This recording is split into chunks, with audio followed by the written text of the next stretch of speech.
Welcome back, everybody. Well, it's been a couple weeks since I've been with you, but life's been busy. But we got some roof trusses on the house, got a roof sheathing on, so we're ready for metal.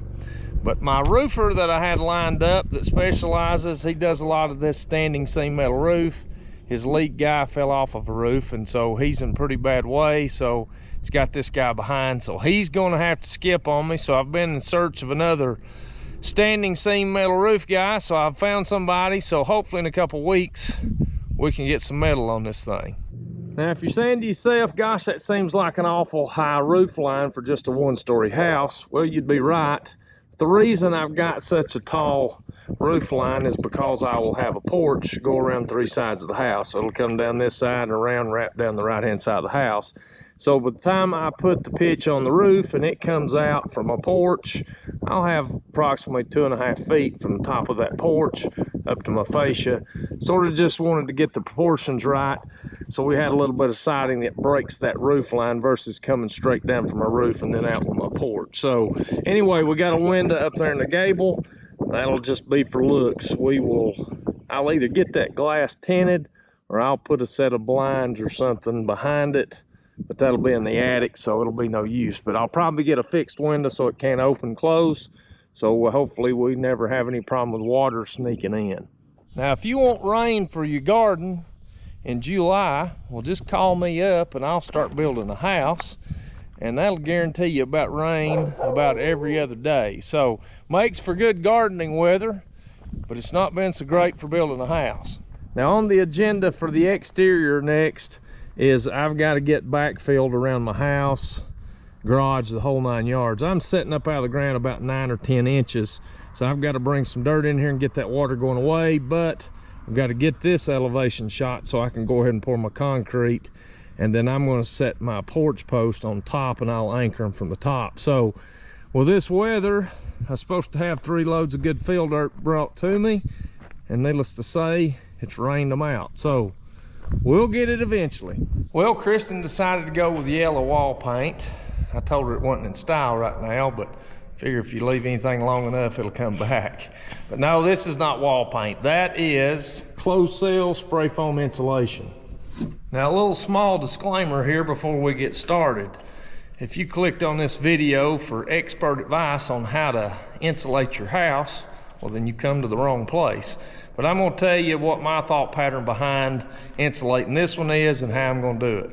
Now, I've chose to go with a flash and bat insulation system in this house. So I've basically got about 1 inch of closed cell spray foam insulation on the exterior, and then we'll come back with an R19 bat on the inside of that. So basically what I'm trying to accomplish is I want to make this thing airtight, and then I'll pick up the R value from the bat on the inside. Well, if you're saying to yourself, it looks like, Travis, you got your cart in front of your horse because you're already insulating your walls and you don't even have any plumbing and wiring in the walls yet. Well, you're right on the order, but I'll tell you why I'm doing it that way. In most cases, you'll see when people are using some sort of spray foam insulation, you'll see them go ahead and put all their plumbing and wiring in the walls, and then they'll come back and spray after the fact. And once they spray, whether they're doing a closed cell or an open cell, they'll spray after everything's in, or they'll come back and put their bat after that. But what I wanted is I wanted to seal this exterior shell as well as I could and not have any obstructions in the way of these insulation guys. So they've basically got an open slate all the way around this house with nothing in their way. Outside of a few places around the wall, I've got some conduit stub up for my drains and where my water lines will come through, but that's the only obstruction they got. So needless to say, the spray foam guy was a fan of Travis. And the second reason that I wanted to do it this way is, let's just say you come up here and you got a wire that comes down through your top plate, and we've not sprayed anything in the wall cavity yet. So we got wires coming down, wire goes over here and does whatever it does. But then you come back and you spray it after the fact. Well, basically you're gluing that wire to the wall. So if you ever were to need to pull a wire, pull a little slack, whatever it may be, you've got everything pretty much glued in place. And so it just, robs you of the ability to be able to do much in behind the walls. So that's the reason I wanted to go in here, spray the cavity first, and then my electrician, plumber, guy that's gonna run my gas line from my fireplace and heat and air, if he needs to get in this wall cavity, he's still got a good 4.5 inches here that he can work with. And then we'll come back with an R19 bat insulation after the fact and basically fill this void, and then that ought to have us pretty well sealed up. Now there's plenty of options when it comes to insulating. You can do closed cell, open cell, rock wool, you can do fiberglass, bat, blown in. There's plenty of options when it comes to insulating a house. But when I first initially was sort of planning this house out, my mindset was, hey, I'm gonna seal this baby up and I'm gonna go full bore on an insulation package and I'm gonna save myself each month. So I was gonna go ahead and basically spray the attic, the roof deck, spray everything down to the walls, and basically seal this thing up so I got no transfer of air from the inside to the out or outside to the in. And so that was my mindset. But then as I thought about it, and I thought about it, and I thought about it, I live in a pretty mild climate. So I don't know the exact temperatures, but you know, in the wintertime, let's just say it would average 40, 45 degrees. And then in the summertime, 80, 85 degrees. And then we've got 2 seasons that are pretty mild. So from an overall average temperature, I'm probably dealing with 70 degrees when you look at it from an average. So as I thought about it, I was like, well, do I really need to spend that much money to insulate this house? Well, as you can tell, I decided not to go that route.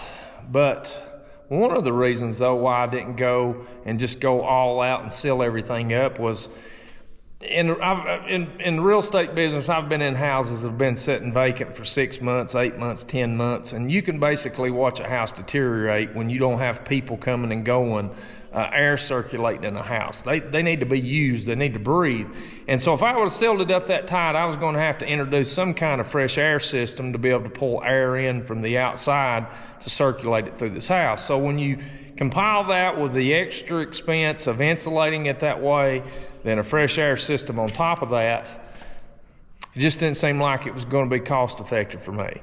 Now, if I lived in a different area to where we had more drastic temperatures than what we do here, I'd probably insulate it a lot different. But from what my study and research and just thinking through it, insulating a house is definitely not a one-size-fits-all.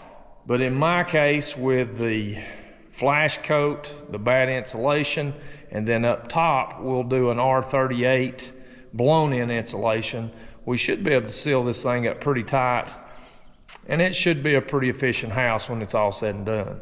Now, if you've not been here before, one other aspect to insulating this house is before my concrete went down, I added a 2-inch rigid foam insulation board underneath the concrete. And I'll tell you, that was one that I debated back and forth several times on whether or not it was really worth the money that I was going to spend for it. But my thought pattern, I guess, behind the debate was the fact that, okay, let's just say it's, 30 degrees outside and, ground temperature's cold, but let's just say ground temperature's, 50, 55 degrees. Well, having the insulation under the concrete when you're trying to heat this house, obviously it's going to help. It's going to help offset some of that ground temperature. So in the wintertime, it'll benefit me. But when it's 90 degrees outside, and I'm trying to combat a 90-degree temperature on the outside, having a colder concrete, let's just say ground temperature is 55, so it's essentially at that point helping me cool the house. So am I going to lose some of the benefit by having the insulation board under the concrete in the middle of the summer? So to tell you what's the right decision or the wrong decision for the insulation under the concrete, I honestly don't know. So the only conclusion I come up with, and I guess gives me some peace of mind, is that my wife's toes will be a little bit warmer walking across the floor. Now, technology has came a long way when it comes to home construction, and basically it's came a long way in anything that we do every day. But I think there's a fine line there, especially on insulation, to where there's a point to where you can spend more money than you need to, because the return is just not going to be what you'd say worth it in the long run. So, if I would have went ahead and went full bore on this house, put a fresh air system, sealed the whole cavity, I could have easily probably spent another $15,000, $20,000 bucks. So when you're out here thinking about insulating your house, Try to get comfortable that you're maybe just over the edge to where you've got as efficient as you can possibly get it for a reasonable amount of money. But if you're going full bore and you live in a mild, in a mild climate, hey, take that other 20,000 bucks, go invest it in something else, and you'll come out a winner in the end anyway. I just think it's pretty easy sometimes to get caught up with all the access to information we've got on the internet. And it's, oh, go this way, go that way. And basically it sounds really good, but when you put the numbers to it, it just doesn't make sense. I had a guy one time bought a house, and house was about 3 years old, and he had a home inspection done on it. The home inspector, he came in and basically he just stirred the pot. The house was built to local building codes. It was a well-built house, nice place. So the inspector, I think he just wanted everybody to hear how smart he was. So he come in and started making all these recommendations. Oh, you should do this, you should add this, you should do that. And just, he stirred the pot. He had this guy sitting here thinking, Lord mercy, this house is nowhere near what I thought it was because it needs all this additional stuff. And so I called the home inspector and I said, you've really stirred the pot here making all your recommendations. And I said, I should probably go home and build a bomb shelter in my backyard. But I said, let me ask you something. Do you have a bomb shelter in your backyard? Well, the answer was no. And so basically, yeah, it would be nice to, to build it out of 24 karat gold, but it just doesn't make sense. So that guy was wanting, all the stuff he recommended. You could go in there and spend another $15,000, $20,000 on it, and it'd take so long for the return to come back that it just didn't make sense. So just don't get caught up in all the trends. It may not apply to you. And like I said before, I don't think insulation is a one-size-fit-all, but check with your local people that's been doing it for a while, and they can probably tell you what's probably best suited for the area you're living in. Well, enough talk about insulation, especially from a guy that don't know what he's talking about. But since getting the house framed up, I have made one little change here to how I'm going to run my heat and air system. And I'll kind of show you what my next project is here. In planning and laying this house out, my intentions was I was going to go in the attic space above the breezeway, and that's where I was going to set my heat and air unit. And basically I was going to run my ductwork straight out of the breezeway into the attic space of the house. That way, if I ever needed to maintain or work on my heat and air unit, I could come through my little cubby hole here in the garage wall. I could come straight in and get to my unit. But after framing it up and getting a roof on it, I ended up reducing the height of this roof. The plans had it going on up and tying up on top of this roof on the house, and I didn't want that little peak running into the roof and have two little valleys, just be a good place to leak. But after getting in here and getting the trusses, I think I got a better place to put it. But here's the project at hand. I'm going to set my unit right here over the bathroom. That way, from a sound standpoint, it's not going to be right over somebody laying in bed over here or over there or wherever they're at in the house. But I'm going to build a stand basically for my unit to sit on. So I'll come off of this wall and that wall, and we're going to build a stand up. That way we can insulate and get our R38 insulation blown underneath the unit. And I'll have a platform here to where I can set a pan. We will go ahead and plumb that pan into the drain line. That way, if we ever did have a condensation problem or a pump goes out, that water's not going to fill that pan up. If the safety on the unit doesn't kick the unit off and it just keeps condensating and that water goes down through the ceiling, we'll have it to where it'll drain out and we'll have a little emergency catch there. But let's build us a platform up here, probably 16 inches off the truss. That way we can come in here and blow it underneath it. It'll give us a good sound barrier, and it'll keep us pretty well sealed down there from a heating and cooling standpoint as well.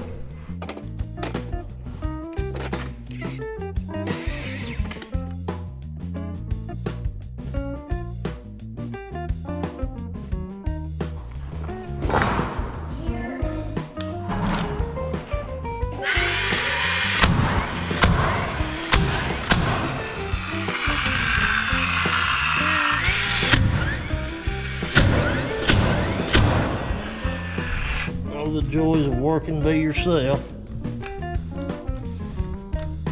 Clamps come in pretty handy though.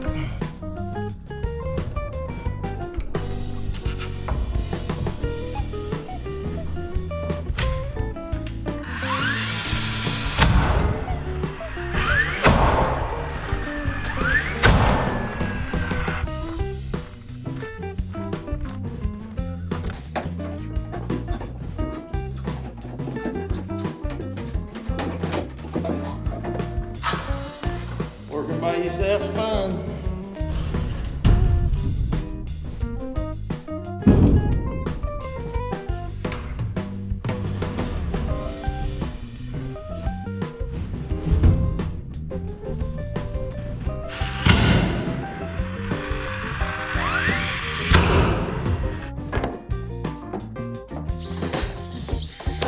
All right, I think this will hold an air handler. I went ahead and put me a couple braces back against the gable end here to keep this thing from shifting, since I just come straight up from my uprights.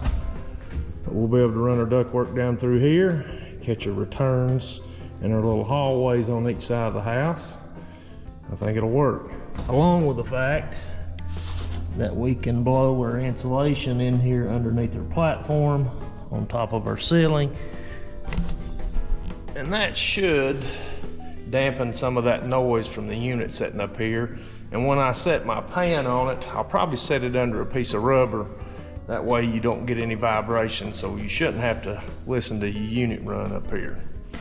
Well, I think that's gonna wrap this one up, but I'll tell you, when you're building a house, there's lots of decisions to make, but I'd just say do your research and hopefully you choose right.